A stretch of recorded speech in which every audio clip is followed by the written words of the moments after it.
New Mexico entered the legislative session with a $200 million backlog of unpaid film and TV production tax credits. The state's $50 million annual cap for production incentives gave lawmakers and the governor a predictable budget, but it also artificially capped the industry's growth. Governor Michelle Lujan Grisham was set to sign a bill this week that removes that cap and incentivizes filming in rural areas, and would also help pay down that backlog. Now, since 2003, this is a $3.5 billion industry for the state, but incentives to the industry are still controversial. NMIF correspondent Megan Kamerick talks with Eric Witt, director of the Santa Fe Film Office, about the changes.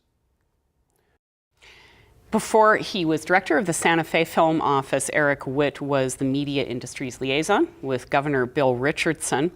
And he joins us here today to talk about the latest legislative moves on the film industry. Thanks for joining us, Eric. Thanks for having me, Megan. It's the first time in a long time we've seen legislation boosting film and TV. And when you were with Governor Richardson, we saw a big spike in the film and TV industry here. Then Governor Susana Martinez came in.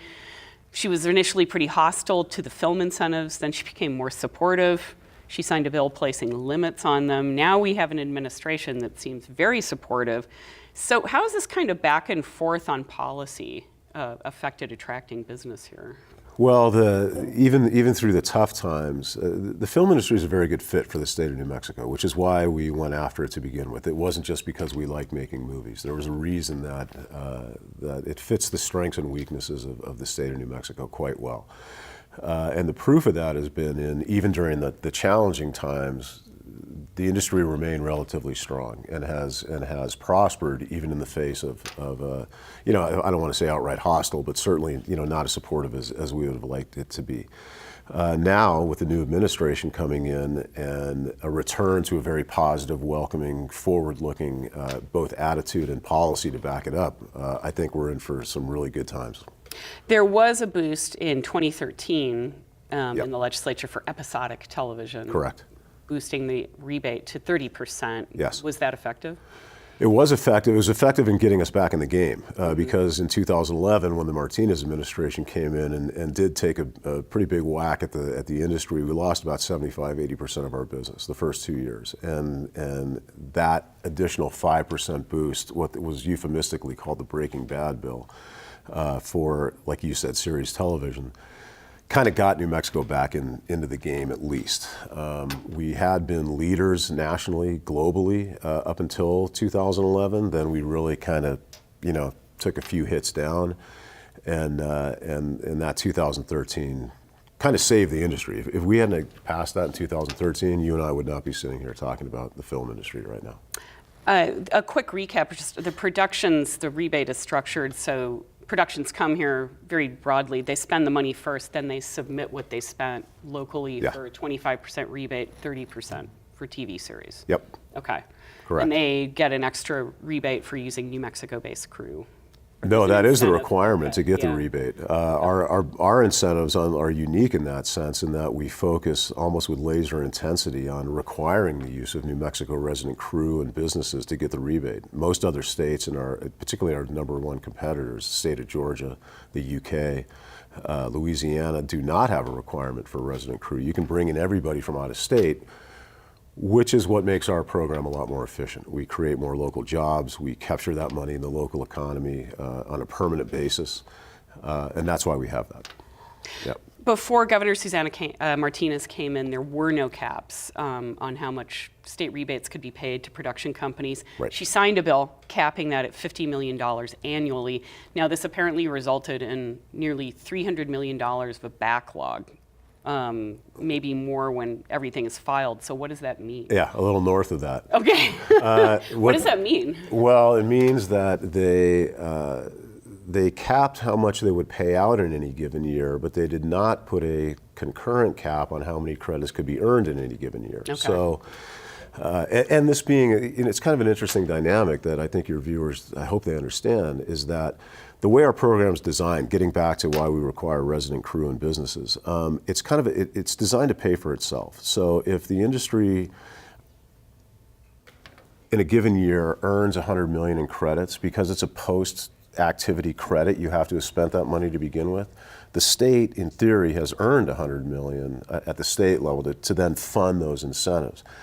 But say you earn $100 million in credits in a given year, but now you're only paying back 50. What are you doing with that other $50 million? And what the state had been doing, and now this year we have a big budget surplus, but for the last 4 or 5 years they've been running big deficits. They've essentially been borrowing those excess film earnings and using them to fund what otherwise would have been bigger general fund budget deficits. And when you say earnings, what they have come and spent on the state on Exactly. salaries, on local businesses, Correct. on lumber, And what the cars, state has renting earned cars. off of that technically is designated to then be used to pay the credits, but instead they've taken excess balances over 50 and have been borrowing the money.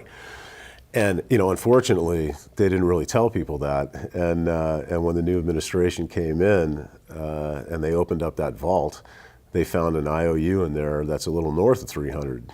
Okay. That they owe, that they've been using, So the new bill that we're waiting, that the governor's supposed to sign, pays that all off in one fell swoop, basically. In a couple of That's the idea. swoops. Okay, in a couple of In a couple of swoops. swoops, Okay. yeah. It's not all at once. Okay. It also raises the annual cap to $110 million. So Yeah. what does that mean in terms of what we're going to see in film and TV production? It allows for a lot more production to take place and be accommodated in a timely fashion. In addition to the $100 million in new credits every year, the state now can carry a backlog up to another $100 million in excess of that. So essentially, at any one time, the state can have up to $210 million Okay. in credits that are in play. That will accommodate a good expansion of production in the state, for the foreseeable future. We were talking a little before the show, then there are certain exemptions. Yeah, I was going to ask you about that for productions that lease or buy a facility for at least 10 years in New Mexico, like Netflix buying Albuquerque Studios. They're not subject to this annual cap? Correct. That anybody who makes a long-term, substantial commitment to the state of New Mexico, the productions that they engage in will not count against those limits. So if Netflix comes in and earns 50, 60 million in credits in a given year, but they've committed to a 10-year presence in New Mexico, They're going to get that. they're going to get that, and that 50, 60 won't count against the 110. So I'm wondering if there's a danger the state gets way more requests for rebates that can handle financially, which is what brought the cap in initially, like, whoa, we're paying out a lot of these every year. Well, you mentioned we never used to have a cap at all, and it used to be No. pay as you go, because as the program was designed, it was a self-funded pay as you go program, in which case there wasn't any need for a cap, which is why we never had one to begin with. Hopefully we return back a little to that, closer to that model. So there's not a danger of sort of running into another backlog of unpaid? No, it's Okay. the backlog is limited at 100 million, and anything in excess of that, they have to deny the application. Okay. But again, if you're a New Mexico designated film partner, those limitations don't Okay. inure to you. Many states have dropped their film incentives, but others are ramping them up. Yeah.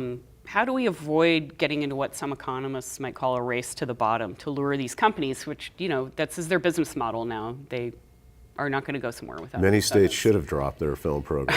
So good. Why is that? It's not the business itself is not necessarily a good fit for them, and their programs were not well designed. I have worked with a number of other states and countries on tuning up their programs. There's a lot more to it than just putting Yeah. incentives in. Again, like I said, New Mexico, there's a reason that we make you hire New Mexicans, New Mexico crew, New Mexico businesses, use New Mexico vendors and other suppliers, because that's how you pay for the program. If you're a Georgia or you're a Louisiana or a UK, they have a robust enough economy where they can afford to lose money. It's essentially a loss leader because they want to capture this business for whatever reason that they want it for. We don't necessarily have that luxury in New Mexico.